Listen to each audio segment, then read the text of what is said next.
여러분 안녕하십니까? C채널 뉴스입니다. 북한의 전쟁 위협 수위가 높아지면서 박근혜 정부의 한반도 신뢰 프로세스 대북 정책에 관심이 모아지고 있습니다. 대북 전문가들은 북한과 신뢰를 쌓기 위해선 대북 지원 사전 예고제 등 믿을 만한 구체적 정책이 필요하다고 강조했습니다. 서정민 기자의 보도입니다. 남북 경색 국면이 좀처럼 해결되지 못하고 있습니다. 북한은 정전협정 백지화 선언 등 전쟁 분위기를 연출하며 한반도 안보에 위협을 가하고 있습니다. 이러한 상황이 계속되면서 정부의 대북 정책 기조에도 변화가 생기고 있습니다. 새로 출범한 박근혜 정부는 튼튼한 안보를 기반으로 주변 국가의 공조를 강화하며 안보 우선 대북 정책을 표방하고 있습니다. 그리고 국가가 안보 위기 상황에서 벗어나면 단계적으로 외교와 통일 정책의 전략적 수순을 밟을 것으로 예상되고 있습니다. 이러한 한반도 신뢰 프로세스는 압박 일변도였던 이명박 정부의 부족한 점을 보완하는 제3의 정책으로 평가되고 있습니다. 평화재단에서 개최한 전문가 포럼에서 대북 전문가들은 신뢰는 일방적인 것이 아니라 상호작용으로 형성되는 것이라며 지금까지 남과 북이 서로를 믿지 못했던 한계를 인정해야 한다고 강조했습니다. 또 여전히 박근혜 정부의 대북 정책에는 북한이 신뢰할 수 있는 근본적인 정책이 부족하다고 지적했습니다. 인도적 지원이라든지 앞에서 지금 계속 나오고 있는 상호 간의 이익을 교환할 수 있는 분야, 또 예측 가능하고 제도와의 틀을 갖추는 것이 필요한 이런 분야들부터 우선적으로 접근하면 큰 문제가 없다는 것인데요. 예를 들어 남북 간 신뢰 강화를 위한 조치로 인도적 지원 사전 예고제를 제도화해야 한다는 방법을 제시했습니다. 쌀이나 의료, 보건 등 지원 품목과 수량을 주기별로 지원하면 소모적인 대북 지원 논쟁을 사전에 피할 수 있다는 것입니다. 전문가들은 이러한 대북 지원 정책에는 북한과 공존하고 협력할 수 있는 파트너라는 인식의 전환이 필요하다고 강조했습니다. 북한이라고 하는 집단은 영원히 대결과 전쟁의 대상은 아니거든요. 언젠가는 협력을 해야 되고 평화를 같이 쌓아 나가야 돼 공존의 대상이기 때문에. 한편 최근 북한의 위협과 도발 행동이 강대국과의 전면전을 막기 위한 전략적 정책일 수 있다는 주장도 제기됐습니다. 특히 북한의 핵실험은 중국과의 동맹 관계를 유지하는 데 도움이 되며 이를 통해 중국으로부터 경제적인 이익을 취하려 한다는 분석입니다. 이 북한을 다시 현상유지 속에 묶어두려면 북한에게 우리가 뭔가를 바게닝을 통해서 대가를 줘야 되는데 북한에게 대가를 줄 수 있는 유일한 나라는 저는 사실은 중국이라고 생각이 되고요. 결과적으로 새 정부의 한반도 신뢰 프로세스는 북한과 우리 정부가 서로를 믿어야지만 실행 가능하다는 것이 전문가들의 공통된 의견입니다. 이 가운데 대북 지원과 남북 대화 체계는 신뢰 프로세스의 필수 조건으로 대두되고 있습니다. 한반도를 둘러싼 국내외 과제가 산적한 상황에서 한반도 신뢰 프로세스 가동을 위한 새 정부의 첫 단추가 매우 중요해 보입니다. C채널 뉴스 서정민입니다. 한편 북한에는 20개의 핵시설이 있으며 약 3천여 명이 시설에 근무하고 있다는 주장이 나왔습니다. 미국의 소리 방송은 미국 의회조사국 보고서를 인용해 이 같은 내용을 보도했습니다. 특히 북한 원자력공업총국은 북한 핵 프로그램의 실무 총괄기구로 플루토늄 시설로 알려진 영변 핵연구소와 평양의 핵에너지연구소를 지휘한다고 보도했습니다. 보고서는 또 북한이 최소 우라늄 광산 5개와 재련시설, 영변에서 생산한 플루토늄과 핵무기 보관시설을 보유하고 있을 것으로 추정했습니다.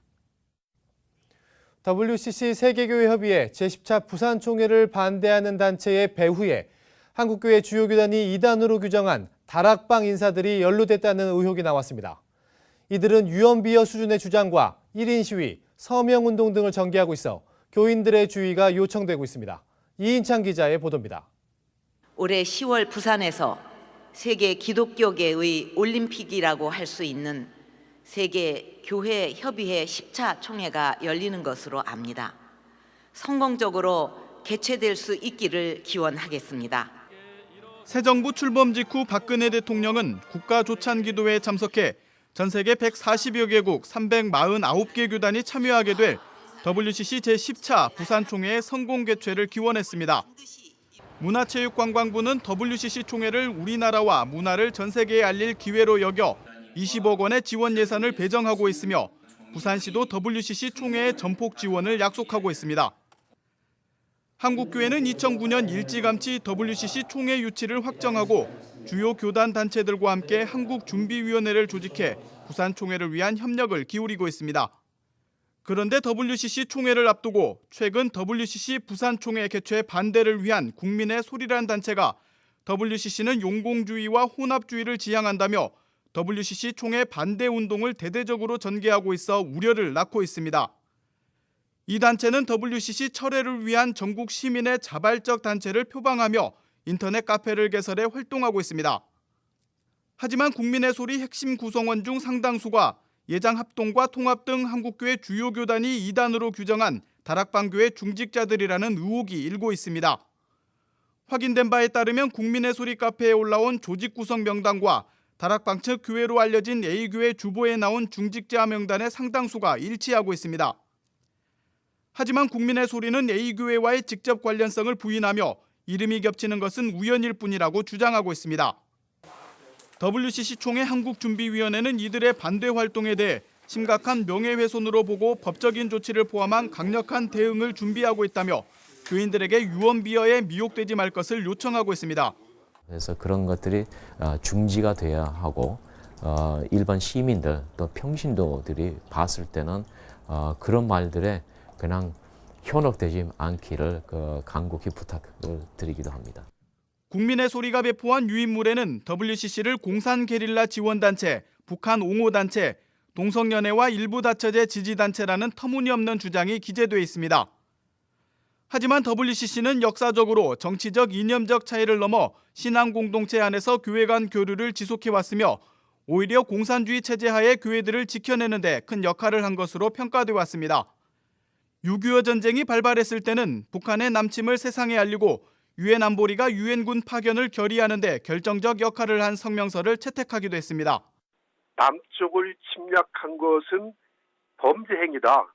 그 범죄를 막는 것은 경찰이기 때문에 유엔군이 한국 전쟁에 침략하는 것은 경찰과 같은 행동이다. 이와 함께 WCC는 가시적인 교회 일치를 목표하지 않는다고 오래전부터 공언해왔으며 실제 교리적 일치를 이루는 것은 불가능한 것으로 인식하고 있습니다. 다만 환경, 인권, 정의 등 인류 공통의 과제를 위해 대화와 협력을 지속하며 세계가 나갈 방향을 제시해왔습니다. 한편 국민의 소리 단체의 2단 다락방 인사들이 연계됐다는 의혹이 알려지면서 1인 시위 등의 활동은 잠정 중단된 것으로 전해지고 있습니다. WCC 총회 반대 운동에 이단들이 개입하고 있었다는 의혹이 나오고 있습니다. 무분별한 반대 운동이 오히려 이단들을 이롭게 하고 있는 것은 아닌지 우려됩니다. WCC 총회의 성공적 개최뿐 아니라 이단을 억제하기 위해서라도 특단의 조치가 요구됩니다. C채널 뉴스 이인창입니다. 지난 2010년 우리나라 온실가스가 전년 대비 9.8% 이상 급증했다는 정부 통계가 발표됐습니다. 기독교 환경운동연대, 한국 YMCA 전국연맹 등이 참여하고 있는 에너지 시민회의는 대책 마련을 위한 긴급 간담회를 가졌습니다. 온실가스 종합정보센터 이율범 팀장은 2010년 온실가스 총 배출량은 669만 톤으로 전년도 600만 톤보다 9.8% 증가했다며 이는 17년 만에 최대폭으로 증가한 것이라고 발표했습니다. 이 팀장은 폭염과 한파로 인한 화력발전 배출량 증가, 제철시설 증설 등을 원인으로 분석했습니다.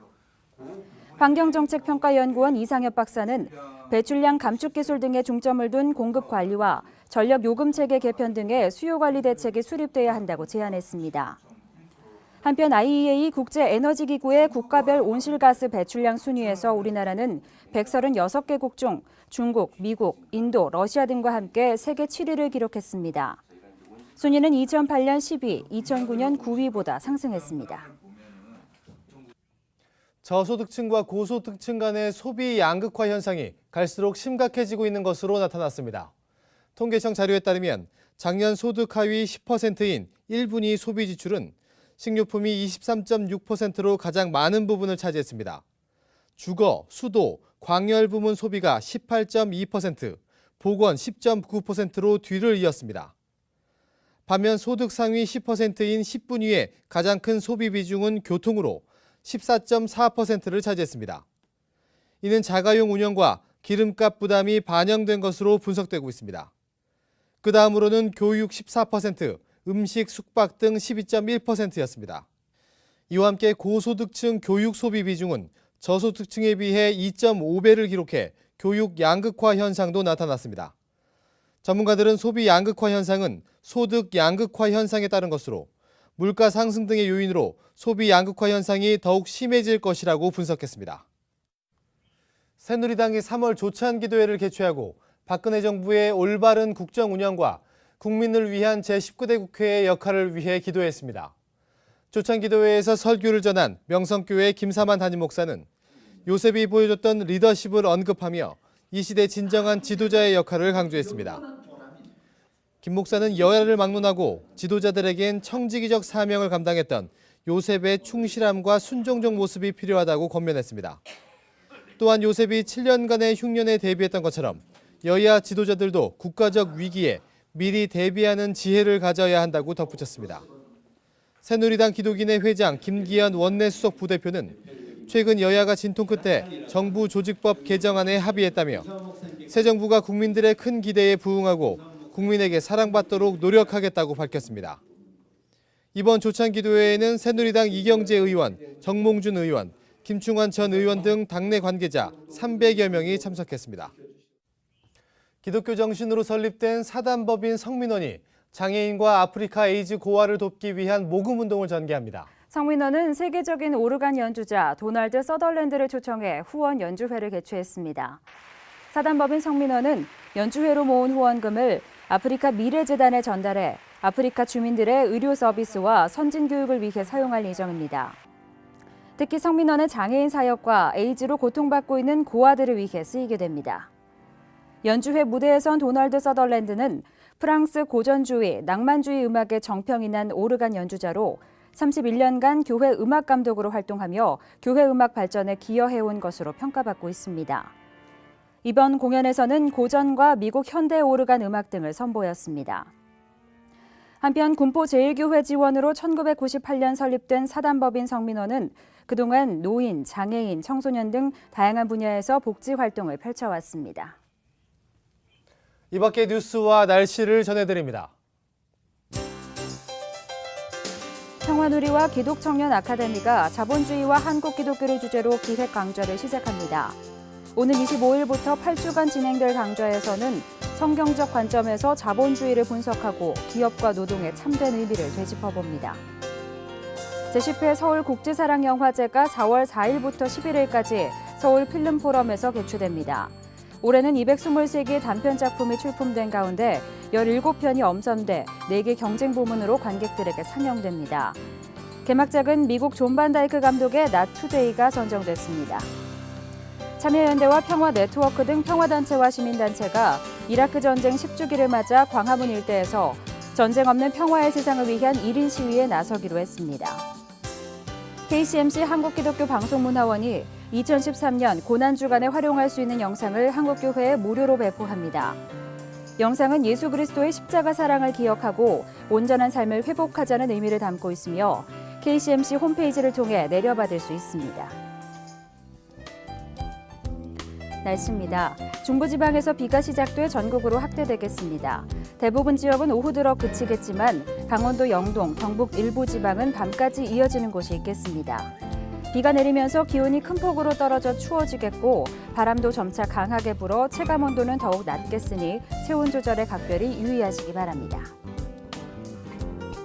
아침 기온은 서울, 춘천 4도, 부산 11도를 기록하겠습니다. 낮 최고 기온은 대전 9도, 대구 14도, 제주 13도까지 오르겠습니다. 바다의 물결은 서해상과 동해상에서 2에서 5m로 점차 높아지겠고 그 밖의 상은 4m까지 일겠습니다. 주간 날씨입니다. 비가 그친 뒤 기온이 크게 떨어지면서 목요일에는 일시적으로 반짝 추위가 찾아오겠습니다. 금요일은 강원도 영동을 제외한 중북부 지방과 제주도에 한 차례 비가 더 내리겠습니다. 뉴스를 마칩니다. 시청해주신 여러분 고맙습니다.